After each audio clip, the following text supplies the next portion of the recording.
श्री हनुमान जी महाराज के जीवन के ऐसे अनेक प्रसंग हैं जो हमको रामचरितमानस में, वाल्मीकि रामायण में पढ़ने मिलते हैं।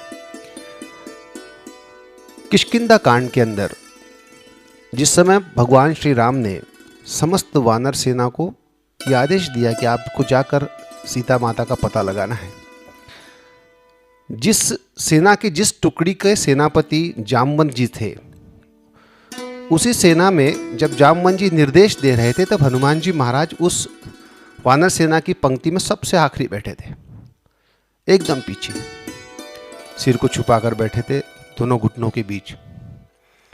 और जब जामवंत जी ने देखा कि अटूट बल, असीम पराक्रम के धनी, वेदों के मर्मज्ञ श्री हनुमान जी महाराज इस संकट की घड़ी में इस तरह चुपचाप बैठे हैं, तब उन्हें पता चला कि इनको ऋषियों का श्राप है बाल्यकाल में मिला हुआ, कि जब तक इनको इनकी शक्तियों के बारे में कोई बताएगा नहीं तब तक इनको ज्ञात नहीं होगा, इनको स्मृति नहीं आएगी वापस।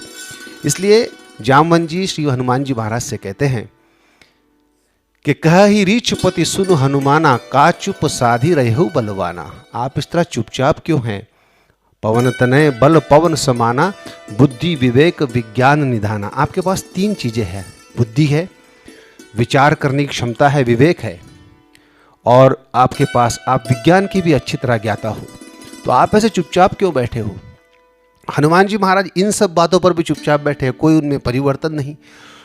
और बाद में जामवंत जी कहते हैं कि राम काज लगी तब अवतारा, सुनत ही भयहु पर्वताकारा। कि हे हनुमान जी, आपका जन्म ही राम जी के कार्य करने के लिए हुआ है। और जैसे ये पंक्ति जामवंत जी कहते हैं, सुनत ही भयहु पर्वताकारा, हनुमान जी महाराज के अंदर ऊर्जा का संचार होता है और विशालकाय रूप लेकर वो राम जी के काज के लिए सज्ज हो जाते हैं। किष्किंधा कांड का ये छोटा सा प्रसंग हमें बहुत बड़ी सीख देकर जाता है कि जीवन में जब तक हमको हमारे जीवन जीने का उद्देश्य पता ना हो तब तक जीवन में ऊर्जा का संचार नहीं होगा।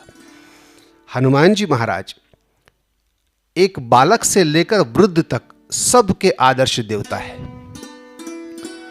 बचपन में कोई भी चाहता है कि जय बजरंगबली बोलकर अपने काम की शुरुआत करे। युवाओं के तो आधार है हनुमान जी। वृद्धावस्था में हनुमान जी महाराज आत्मविश्वास देते हैं, रोगों से मुक्ति दिलाते हैं, भय को हरते हैं। हर अवस्था में हनुमान जी सबके एक आदर्श देवता है, लोकप्रिय देवता है। हनुमान जी महाराज ने राम जी का काज करने के बाद राम जी ने जब पूछा कि आपको वरदान में क्या चाहिए, तो हनुमान जी ने क्या मांगा? हनुमान जी ने कहा, प्रभु मुझे आपका सानिध्य चाहिए। और हनुमान जी महाराज हमेशा राम जी के साथ साथ अयोध्या में रहते। और जब जब राम जी हनुमान जी से कहते कि हे कपीश्वर जाओ थोड़ा विश्राम कर लो, तो वो कहते, प्रभु आपके समीप रहने के बाद जो विश्राम मिलता है, ऐसा दूसरा तो कोई स्थिति में मुझे विश्राम मिलता ही नहीं। आरामः कल्पवृक्षाणाम विरामः सकलापदाम। कल्पवृक्ष के समान आनंद मुझे आपके सानिध्य में मिलता है। और हमें पता है कि माता सीता ने जब अपनी मांग में सिंदूर भरा था तो हनुमान जी ने पूछा था कि आप सिंदूर क्यों लगाती हो, तो वो कहती है कि इसी सिंदूर की वजह से मुझे इनके समीप रहने का अधिकार प्राप्त है।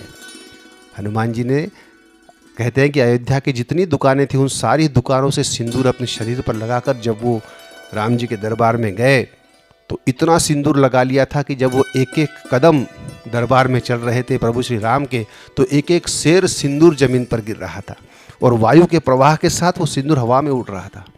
अब सिंदूर से लथपथ हनुमान जी को देखकर सारा दरबार हंस पड़ा, लेकिन भरत जी के नेत्रों में आंसू आ गए। शत्रुघ्न जी ने पूछा कि भरत भैया, सारा दरबार हंस रहा है, आपको क्यों रोना आ रहा है? भरत जी ने कहा, शत्रुघ्न आप मेरी बात नहीं समझे। आप हनुमान जी को गौर से देखिए। ये अष्ट सिद्धि और नवनिधि के दाता है, उसके स्वामी हैं। ये वेदों के मर्मज्ञ है, इनको सारे जमाने का ज्ञान प्राप्त है। ये समस्त शास्त्रों के ज्ञाता है।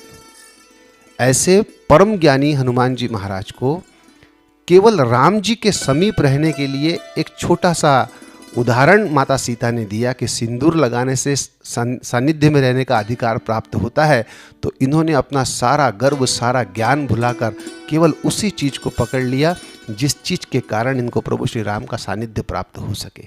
अपने स्वरूप का भी ख्याल नहीं रखा और हनुमान जी महाराज सिंदूरी रंग के हो गए। तो अपने उद्देश्य के प्रति इतना लगाव, जिस दिन आपको अपने उद्देश्य के प्रति इतना लगाव हो जाएगा जितना श्री हनुमान जी महाराज को राम जी के प्रति लगाव था, जीवन में हम हमेशा सफल रहेंगे। और इसलिए सफलता की चोटी पर पहुंचने के लिए हनुमान जी की साधना, हनुमान जी की उपासना परम आवश्यक है। आज हनुमान जयंती के उपलक्ष्य में आप सभी को हनुमान जी के जन्मोत्सव की कोटि कोटि बधाई। श्री हनुमान जी आपके हृदय में राम जी की भक्ति के प्रति ज्योत जगाएं। आप सभी का मंगल करें।